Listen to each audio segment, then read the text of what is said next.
Bismillahirrahmanirrahim. Dear students, welcome to Shah Group Educational Channel. This is your biology class and I am your teacher Sarumer. Students, bio में chapter number 6 जिसका नाम है inheritance. इस chapter में आज के lecture में जो टॉपिक हमने डिस्कस करना है उसमें पहला टॉपिक है मल्टीपल अलील्स। बच्चों, हमने प्रीवियस लेक्चर में ये पढ़ा कि हमारे पास एक ट्रेट का जीन, उसकी कई वेरिएंट्स हो सकती हैं और उन वेरिएंट्स को एलील्स कहा जाता है। मिसाल के तौर पे एक ट्रेट है आंखों का कलर। अब उसका जीन जो होगा उसके कई वेरिएंट्स हो सकते हैं। एक जीन होगा ब्लू आइज का, एक जीन होगा ब्राउन आइज का, एक जीन होगा ब्लैक आइज का, एक जीन होगा ग्रीन आइज का। सो एक ट्रेट के जीन की जो इतने सारे वेरिएंट्स होते हैं तो फिर उन वेरिएंट्स को अलील्स कहा जाता है। और मल्टीपल अलील किसे कहते हैं? अगर एक ट्रेट है उसके जीन की 3 या 3 से ज़्यादा अलील्स हों तो उन अलील्स को मल्टीपल अलील्स कहा जाता है और ऐसे ट्रेट को मल्टीपल एलीलिक ट्रेट कहा जाता है। मिसाल के तौर पे ह्यूमन ब्लड ग्रुप, इंसान के ब्लड ग्रुप का जो सिस्टम होगा वो मल्टीपल एलेलिक ट्रेट होता है और इसका जो जीन होता है उसके 3 अलील्स होंगे। तो अब हम स्टडी करते हैं ह्यूमन ब्लड ग्रुप को। ह्यूमन ब्लड ग्रुप को हम ABO ब्लड ग्रुप भी कहते हैं। बच्चों, हम जानते हैं कि हमारे ब्लड में एक सेल्स होते हैं, एक तरह के सेल्स होते हैं जिनको इरिथ्रोसाइट्स या रेड ब्लड कार्पोसेल्स भी कहा जाता है। इनकी मेम्ब्रेन में कुछ प्रोटीन्स होते हैं जिनको एंटीजेंस कहा जाता है। एंटीजेंस 2 किस्म का होता है, एंटीजन A, एंटीजन B। तब कुछ लोग ऐसे होते हैं जिनके रेड ब्लड सेल्स में, उनकी मेम्ब्रेन में एंटीजन A मौजूद होता है। ऐसे लोगों के ब्लड ग्रुप को A कहा जाता है। कुछ लोग ऐसे होंगे जिनके रेड ब्लड सेल्स के मेम्ब्रेन में एंटीजन B मौजूद होता है और उनका ब्लड ग्रुप B कहलाता है। कुछ लोग ऐसे होते हैं जिनके रेड ब्लड सेल्स की मेम्ब्रेन पर दोनों एंटीजेंस होते हैं, AB और BB। ऐसे लोगों के ब्लड ग्रुप को AB कहा जाता है। और अगर रेड ब्लड सेल्स की मेम्ब्रेन में कोई एंटीजन ही नहीं है तो फिर ये ब्लड ग्रुप हो जाता है O। तो ब्लड ग्रुप का ताल्लुक एंटीजन से होता है। A एंटीजन है तो blood group A, B antigen है तो ब्लड ग्रुप B, दोनों एंटीजन है तो ब्लड ग्रुप AB, और अगर कोई एंटीजन नहीं है तो ब्लड ग्रुप O। बच्चों, अगर हम बर्नस्टीन थे 1925 में, उन्होंने ब्लड ग्रुप का जो जेनेटिक बेसिस होता है वो सबसे पहले एक्सप्लेन किया था। हमारे जो 46 क्रोमोसोम है उसमें क्रोमोसोम नंबर 9 में एक जीन पाया जाता है जिसको I कहा जाता है। इस I जीन के 3 अलील्स होते हैं, लिहाजा ये मल्टीपल अलील हो जाएगा। इसके 3 अलील्स में जो पहला अलील होता है वो IA से डिनोट किया जाता है। ये अलील एक डोमिनेंट अलील है। अगर ये अलील मौजूद होता है तो फिर एंटीजन A बनता है। रेड ब्लड सेल्स की मेम्ब्रेन पर एंटीजन A मौजूद होता है। दूसरा अलील IB कहलाता है। ये भी एक डोमिनेंट अलील है। अगर ये अलील होगा जीन पेयर में तो फिर एंटीजन B बनेगा और रेड ब्लड सेल्स की मेम्ब्रेन पर एंटीजन B मौजूद होगा। और तीसरा अलील जो है वो स्मॉल I कहलाता है। ये रेसेसिव जीन होता है और अगर ये मौजूद होगा तो फिर एंटीजन नहीं बनता, बट ये रेसेसिव है, ये बात भी याद रखिएगा। तो ब्लड ग्रुप का जो मामला है वो जीन I से कंट्रोल होता है जिसके 3 अलील्स होते हैं, IA, IB और स्मॉल I। अब चूंकि हम जानते हैं कि हमारे पास हर ट्रेट का एक जीन पेयर होता है तो इसका मतलब है हमारे क्रोमोसोम 9 में, क्रोमोसोम 9 और उसका जो होमोलोगस क्रोमोसोम है उसमें इन तीनों एलील्स में से कोई 2 एलील्स होंगे। अब कौन से 2 एलील्स होंगे और उस हिसाब से क्या ब्लड ग्रुप बनेगा, उसके लिए हम कुछ पॉसिबिलिटीज को एक चार्ट में डिनोट करते हैं। सपोज करें हमारे पास क्रोमोसोम 9 में होमोलोगस पेयर जो होगा उसमें जो हमारे पास जीन पेयर है उसमें IA और IA ये दोनों एलिलिक फॉर्म है, तो ये दोनों डोमिनेंट है, दोनों एंटीजन्स A बनाएंगी, तो हमारे पास रेड ब्लड सेल्स में एंटीजन A होगा और हम ब्लड ग्रुप A वाले कहलाएंगे। इसी तरह अगर हमारे पास जीन पेयर IA और स्मॉल I का बनेगा तो IA जो है वो डोमिनेंट है, एंटीजन A बनेगा। स्मॉल I वैसे तो रेसेसिव भी है और एंटीजन बनाता भी नहीं है, तो फिर हमारे ब्लड के अंदर सिर्फ एंटीजन A बन रहा होगा और हमारा ब्लड ग्रुप भी A ही रहेगा। इसी तरह अगर हमारे पास जीन पेयर ये बनता है IB, तो IB का मतलब होता है ये डोमिनेंट जीन है, जाहिर होगा और एंटीजन B बनाएगा, लिहाजा हमारा ब्लड ग्रुप B हो जाएगा। अगर जीन पेयर ये वाला बनता है IB और स्मॉल I, तो IB डोमिनेंट है, एंटीजन B बनेगा, स्मॉल I रेसेसिव है, जाहिर नहीं होगा, तो सिर्फ हमारे ब्लड में एंटीजन B बनेगा और हमारा ब्लड ग्रुप B हो जाएगा। अगर ये जीन पेयर होता है IA IB, तो ये दोनों जीन्स डोमिनेंट होते हैं, दोनों ही जाहिर होंगे और दोनों ही एंटीजन्स बनाएंगे। तो अब IA बनाएगा एंटीजन A, IB बनाएगा एंटीजन B और हमारे ब्लड में उसके रेड ब्लड सेल्स में दोनों एंटीजन्स होंगे AB, लिहाजा हमारा ब्लड ग्रुप AB हो जाएगा। और अगर हमारे पास ये जीन पेयर बनता है स्मॉल I, तो अब कोई डोमिनेंट जीन नहीं है, ये दोनों रेसेसिव जीन है। अगर हमारे पास दोनों रेसेसिव जीन होते हैं तो फिर जाहिर है ये एक्सप्रेस हो जाते हैं, और अब जब ये एक्सप्रेस होंगे तो इनकी एक्सप्रेशन ये है कि ये एंटीजन्स नहीं बनाते, तो हमारे रेड ब्लड सेल्स में कोई एंटीजन नहीं होगा और हमारा ब्लड ग्रुप O कहलाएगा। तो ये हमारे ब्लड ग्रुप की जेनेटिक बेसिस होती है। एक और प्रोटीन हमारे रेड ब्लड सेल्स में होता है, क्योंकि आपने ये सुना हो कि हमारा ब्लड ग्रुप पॉजिटिव नेगेटिव भी होता है, तो इसका ताल्लुक एक और हमारे रेड ब्लड सेल्स की मेम्ब्रेन में प्रोटीन होता है जिसको हम कहते हैं रीसेस फैक्टर या फिर RH फैक्टर। इस प्रोटीन की कोई टाइप नहीं होती, बस दो मामले होते हैं, या तो हमारे रेड ब्लड सेल्स में ये प्रोटीन उसकी मेम्ब्रेन पर मौजूद होगा या नहीं होगा। अगर रेड ब्लड सेल्स की मेम्ब्रेन पर RH फैक्टर जो है वो मौजूद है तो फिर हम इस ब्लड ग्रुप को पॉजिटिव कहते हैं, और अगर हमारे रेड ब्लड सेल्स के अंदर ये प्रोटीन नहीं है तो फिर हम ब्लड ग्रुप को नेगेटिव कहते हैं। अब ये खैर मल्टीपल एलील तो नहीं है, क्योंकि इसके सिर्फ दो एलील्स होती हैं, एक होता है RH यानी कैपिटल RH जो कि डोमिनेंट जीन है, और एक होता है स्मॉल RH जो कि रेसेसिव जीन है। डोमिनेंट जीन RH जो है ये आपके रेसिस फैक्टर बनाता है, जबकि रेसेसिव जीन स्मॉल RH जो है ये हमारे रेसिस फैक्टर नहीं बनाता, बट ये रेसेसिव है। सो अब इसके यहाँ पर तीन मामले हो जाते हैं, या तो हमारे पास जीन पेयर में दोनों डोमिनेंट जीन होंगे, रेसिस फैक्टर बनेगा तो हमारा ब्लड ग्रुप पॉजिटिव हो जाएगा, A positive, B positive, AB positive या O पॉजिटिव। अगर हमारे पास हेट्रोजाइगस कंडीशन होगी तो भी डोमिनेंट जीन है, रेसेसिव फैक्टर बनेगा और हमारा ब्लड ग्रुप पॉजिटिव होगा। और अगर हमारे जीन पेयर में दोनों रेसेसिव जीन हैं तो फिर हमारे पास रेसिस फैक्टर नहीं बनेगा, हमारा ब्लड ग्रुप नेगेटिव हो जाएगा। तो ये हमारे पास ब्लड ग्रुप में रेसिस फैक्टर का रूल होता है। अब आते हैं बच्चों अगले टॉपिक पर, कोडोमिनेंस क्या होता है, व्हाट इज कोडोमिनेंस।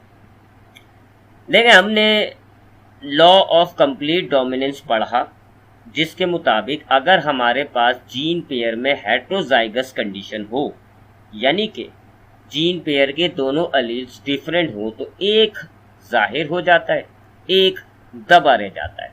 जो जाहिर होता है उसको आप डोमिनेंट कहते हैं, जो दबा रह जाता है उसको आप रेसेसिव कहते हैं।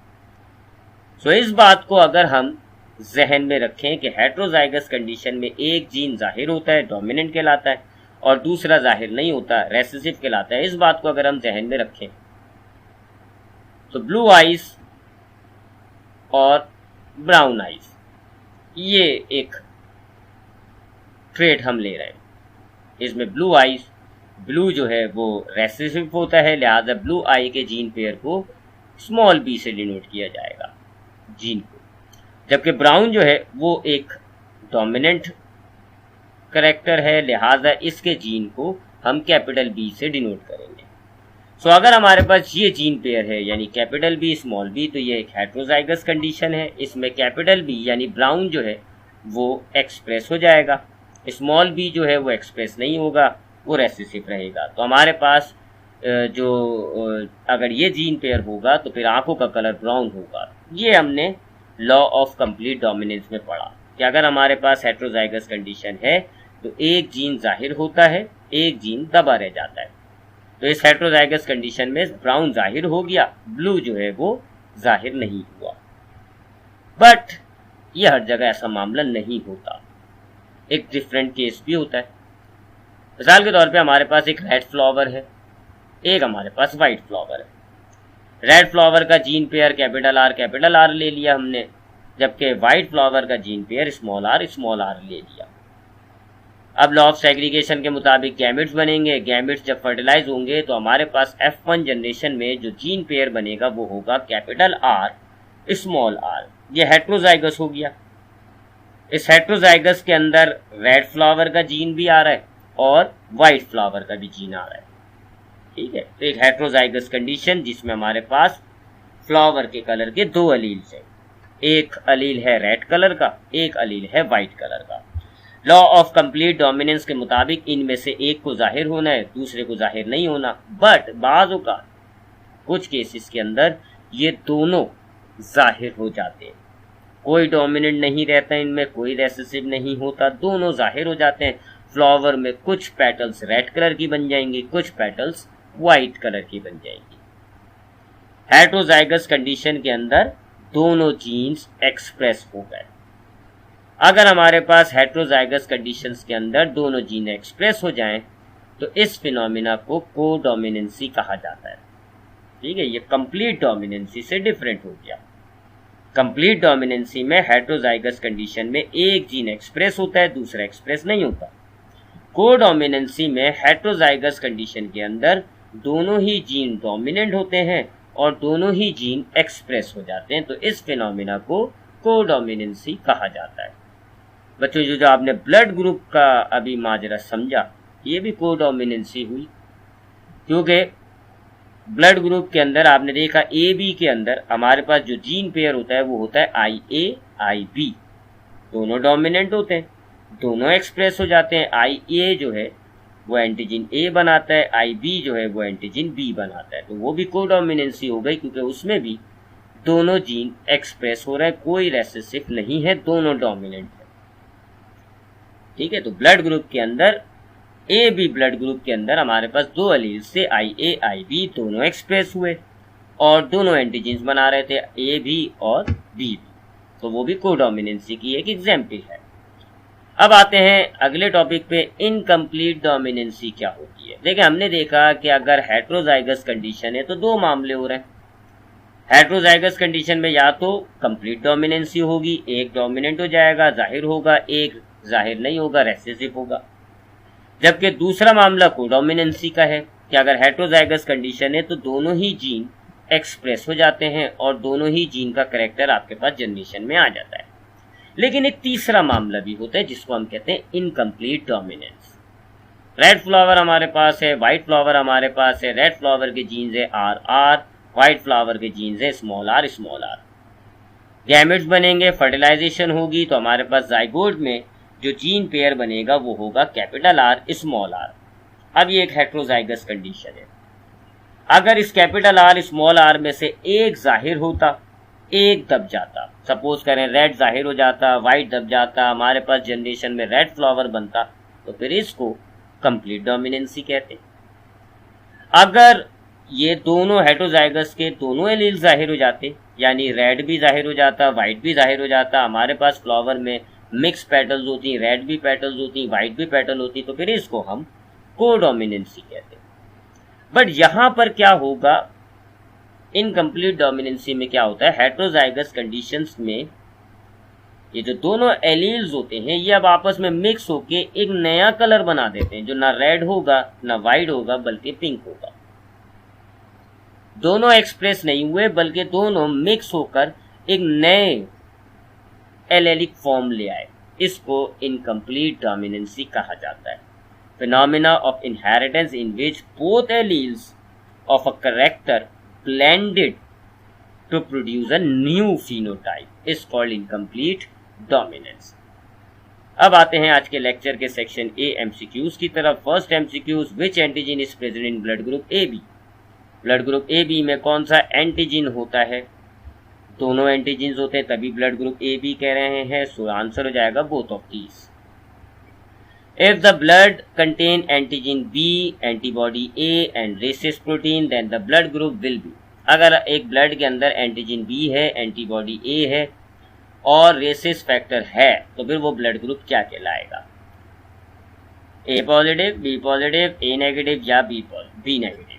देखिए एंटीजन B मौजूद है तो ये B हो गया, रेसिस फैक्टर मौजूद है तो पॉजिटिव हो गया, जबकि एंटीबॉडी एंटीजन की अपोजिट प्रोटीन होती है तो इसलिए ब्लड ग्रुप से इसका कोई वास्ता नहीं। तो एंटीजन बी की वजह से बी, रेसिस फैक्टर की वजह से पॉजिटिव, तो आंसर है B positive. If the blood contain no antigen and no rhesus protein then the blood group will be. अगर एंटीजन नहीं है, रेसिस प्रोटीन भी नहीं है तो फिर ब्लड ग्रुप ओ नेगेटिव कहलाता है। Gene for a trait having 3 और मोर कंट्रास्टिंग फॉर्म्स आर कॉल्ड। ऐसा जीन किसी भी ट्रेट के का जीन है जिसकी 3 या 3 से ज्यादा अलील्स हो तो उनको क्या कहा जाता है? तो उसको हम मल्टीपल अलील्स कहते हैं। Gene for antigen has dash alleles. Antigen हमारे ब्लड ग्रुप में एंटीजन बनाने के लिए जो जीन है उसकी कितनी एलील्स होती हैं? तो उसकी बच्चों 3 एलील्स होती हैं, IA, IB और small I। Person having rhesus factor present in the blood designated as. वो लोग जिनके ब्लड में रेसिस फैक्टर प्रोटीन मौजूद होता है उनको हम क्या कहते हैं? तो उनको हम RH पॉजिटिव कहते हैं। If both alleles express in heterozygous condition then the phenomena is called. अगर हेट्रोजाइगस कंडीशन में दोनों एलील्स जाहिर हो जाते हैं तो इस फिनोमेना को हम कोडोमिनेंस कहते हैं। If both alleles blended to form an intermediate phenotype, the phenomena is। अगर आपके पास हेट्रोजाइगस कंडीशन में 2 एलील्स हैं, दोनों एलील्स मिलकर एक नया फिनोटाइप बना दें तो फिर इस फिनोमेना को इनकम्प्लीट डोमिनेंस कहा जाता है। Inheritance of blood group is the example of. ये जो हमारे ब्लड ग्रुप के अंदर इनहेरिटेंस हो रही है, एंटीजीन्स बन रहे हैं, एंटीबॉडीज बन रही है, तो ये किस चीज़ की एग्जाम्पल है? ये मैंने आपको बताया कि ये कोडोमिनेंस की एग्जाम्पल भी मानी जाएगी। अब आते हैं आज के लेक्चर के section B, short question answers पर। Question number 1, what is rhesus factor in the blood group? That is the answer. Another type of protein is found on the surface of RBC which is called rhesus factor. Person having this protein in the blood are designated as Rh positive. Persons do not have this protein in the blood are designated as Rh negative. This trait has 2 alleles, a dominant RH and a recessive RH। और फिर वो आपने जो 3 possible combination हैं इन दोनों alleles के वो आपने बता दिए। Question number 2, what is codominance? Codominance की ये डेफिनेशन है, आज के लेक्चर में हमने इसकी पढ़ी। अगर डायग्राम बनाना चाहें तो ये आपके पास डायग्राम मौजूद है, चाहे तो आप इसका वो जो छोटा सा हमने इनहेरिटेंस देखा था आप चाहे तो वो भी चार्ट बना दें। Question number 3, what is incomplete dominance? Incomplete dominance क्या होता है? हमने आपको बताया कि अगर हमारे पास हेट्रोजाइगस कंडीशन में दोनों एलील्स मिलकर एक नया कलर बना दें, एक नया कैरेक्टर बना दें, एक नया एलीलिक फॉर्म बना दें तो फिर ये इनकम्प्लीट डोमिनेंसी कहलाती है। तो ये इसकी डेफिनेशन लिखी हुई है, यहाँ से नोट डाउन कर लीजिएगा। ये हमने चार्ट बनाया हुआ है, इस चार्ट को आप चाहें तो बना लें। Question number 4, which of the phenomena of inheritance is there where both factor express in heterozygous condition? कौन सा फिनोमेना इनहेरिटेंस का जिसमें हेट्रोजाइगस कंडीशन के दोनों फैक्टर्स जाहिर हो जाते हैं? तो बच्चों वो होता है कोडोमिनेंस। तो ये इसके जवाब में हमने लिखा है, इज कॉल्ड कोडोमिनेंस। अब आते हैं आज के लेक्चर के सेक्शन सी यानी डिटेल क्वेश्चन आंसर्स पर। Question number 1, explain multiple alleles with example. आपने मल्टीपल एलील्स को एग्जाम्पल के साथ एक्सप्लेन करना है तो आपके पास एग्जाम्पल यहाँ ब्लड ग्रुप की रखी गई, मल्टीपल एलील्स की डेफिनेशन है, फिर यहाँ पे आपने ब्लड ग्रुप सिस्टम पूरा बयान किया हुआ है, और फिर जो हमारे पास 6 किस्म के ब्लड ग्रुप्स हैं उनकी जीनोटाइप है, कौन सा एंटीजन बनता है, कौन सा फिनोटाइप होता है, ये सब आपके पास यहाँ पर आपने एक टेबल की सूरत में डिनोट कर दिया। इसको हमने इस टॉपिक को आज के लेक्चर में डिस्कस कर लिया, यहाँ से आप आंसर को नोट डाउन कर लीजिएगा। Question number 2, what are antibodies, write a short note on blood transfusion. Antibodies क्या होती हैं? Proteins produced by the immune system when it detects foreign antigens to neutralize it. Example of antigens including bacteria, fungi, parasite, virus, chemicals. Antibodies के बारे में आपने बताया। Blood group alleles expresses and starts the formation of particular antigen. Immune system also produce antibodies with respect to antigen present. This is shown by the following table. ये आपने table draw किया। फिर blood transfusion के बारे में बताया। The process in which a compatible blood is transferred from a healthy person to the person in need of blood is called blood transfusion. Compatibility आपने blood की डिस्कस करी, blood group की। Each blood contains specific antigen and antibodies, so if transfused blood has different antigens as that of recipient, the antibodies of the recipient will work against the donor antigens and clump cells called agglutination, which result in choking of capillaries. So blood is compatible if it does not contain any antigen that is not present in recipient blood. Universal donor और universal recipients को भी आपने यहाँ नीचे explain कर दिया। So that is today's lecture. इंशाल्लाह अगले क्लास में अगले टॉपिक पर एवोल्यूशन पर डिस्कशन करेंगे। ख्याल रखिएगा अपना। अल्लाह हाफिज़।